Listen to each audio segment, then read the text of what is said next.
Magandang umaga mga kapalaboy, mga totoo mga inday, kaway-kaway. Good morning. So today, dito tayo sa farm ni Toto Lospo. At kasama natin si Pagmanwa. So isa siyang kaibigan ni Toto Lospo. So maghingi tayo sa kanya ng information about dito sa Atsal farming nila. Na kasi ngayon na panahon, maraming ulan. So tuloy-tuloy ang ulan, ngayon lang nag-araw konti, no?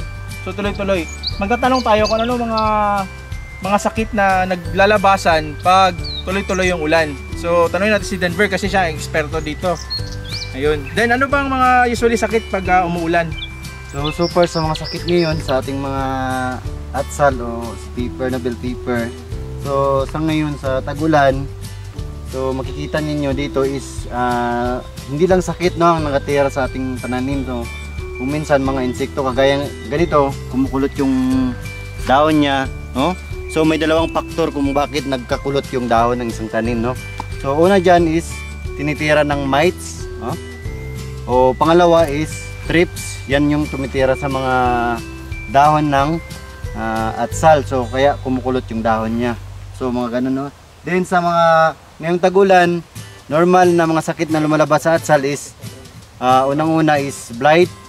Then pangalawa, anthracnose, no? Yun yung dalawang sakit talaga ng atsal na medyo mahirapan puksain pag tag-ulan kung hindi tayo gagamit ng mga magagandang mga pesticide o mga fungicide.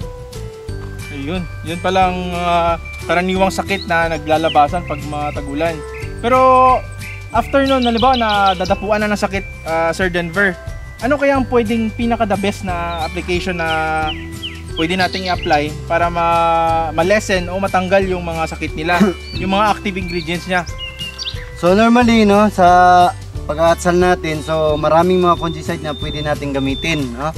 So mayroong mga contact fungicide, mayroong mga systemic, no, na pwede nating gamitin para maiwasan natin o ma-prevent natin yung sakit na dumadapo sa ating atsal, no? So una dyan is minimal kung minsan kung medyo laser pa yung tanim natin, medyo vegetative stage, no? Kahit unang-una dyan is gagamit lang tayo ng mga contact fungicide, no? Alternate lang tayo ng mga systemic, no? Either dalawang contact, then next na naman systemic fungicide. So sa mga types o sa mga klase-klaseng mga fungicide na contact is na pwede natin gagamitin is meron tayong mga mancozeb, no? Mancozeb, chlorothalonil, dadapuan tayo ng mga bakterya o fungus din, pwede din tayong gagamit ng mga copper based na mga fungicide, no? O copper based na bactericide or fungicide. Then meron ding mga mga organic na mga fungicide na pwede natin gagamitin. So sa mga systemic na naman ng fungicide, ngayong tagulan is pwede tayong gagamit ng mga difenoconazole o triazole family, azoxystrobin family, yun yung pwede natin gagamitin sa problema natin sa anthracnose or sa problema natin sa blight na dumadapo sa ating mga pananim, no? O sa ating atsal. Yes, sa organic, sir. So sa organic, no, sa mga organic na pwede natin gagamitin, no, merong mga product din sa other company, no, sa mga multinational o yung mga parang din, no, parang hindi ko talaga ngayon, no, yung mayroong parang bakterya din siya na pwede mong gamitin para puksain niya yung fungus sa ating pananim, no, mga Bacillus subtilis, mga ganyan na mga na mga organic, no, na pwede natin gagamitin. Ayun pala ang mga sikreto. Sir Denver, ano ba yung itong tinatawag nila yung parang may spot? Ano tawag diyan? So normally, no, kung ganito, if bilog talaga yan is yun yung mga ganito, no. Ito ay medyo na talaga, no. Mayroong parang bilog siya, yung tinatawag nila na frog eye. Yun, no, yung isa na problema natin, o Cercospora left spot, no. Maraming mga sanhi ng mga ng mga nagspot-spot yung dahon ng tanim natin. Mayroong si Cercospora, then mayroon namang early blight, no? Yun yung mga natin sa mga dahon ng tanim natin, early blight or frog eye yung tinatawag nila, no? Ayun. Yung early blight ba matutugunan ba yun pag early pa na stage kasi early blight ang tawag, no? Pag ma-applyan ba yun agad, matatanggal pa ba yun siya? So ang early blight, no, matatanggal pa rin yan o ma-prevent din natin yan sa paggamit natin sa iba't ibang mga fungicide na pwede nating i-apply every 4 days o 4 to 5 days, no? Basta i-spray lang tayo. So ma-prevent natin na hindi tayo dadapuan ng mga ganyang sakit. Denver, sige, okay. So yun mga kapalaboy, tanongin natin si Sir Denver ulit kung ano kaibahan ng late blight sa early blight para matutunan natin kung ano ba yung mga pwedeng i-apply natin.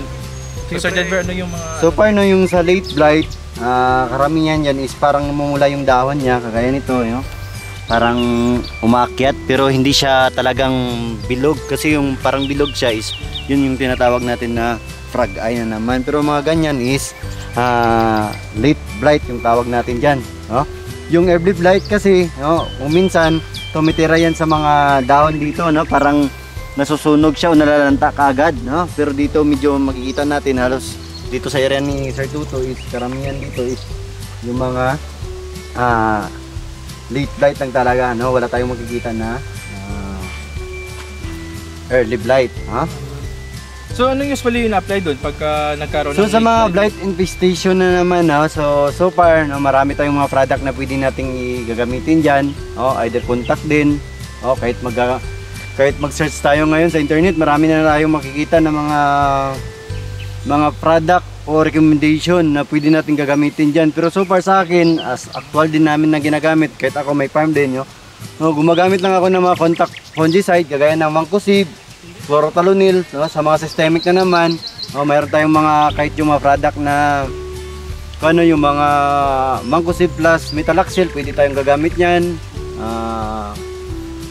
Amitoctradin plus Dimetomorph, pwede rin, sa mga ganyan, basta mga blight infestation. Maganda pa rin yung mga product na ganyan, no? Mga active ingredients pala na mga ganun.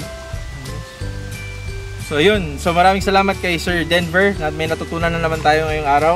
At sa nakikita nyo dito, ito ay ang product na ito ay galing sa S2S Seed Company. Ito yung tinatawag nila na Sultan F1. So isang buwan na din to after transplant, nandito na. So ito lahat nasa 4 na lata. So usually mga 10,000 siguro, 8,000 to 10,000 kasi hindi naman yan lahat na 100% nabubuhay. So may mga chances na medyo na din.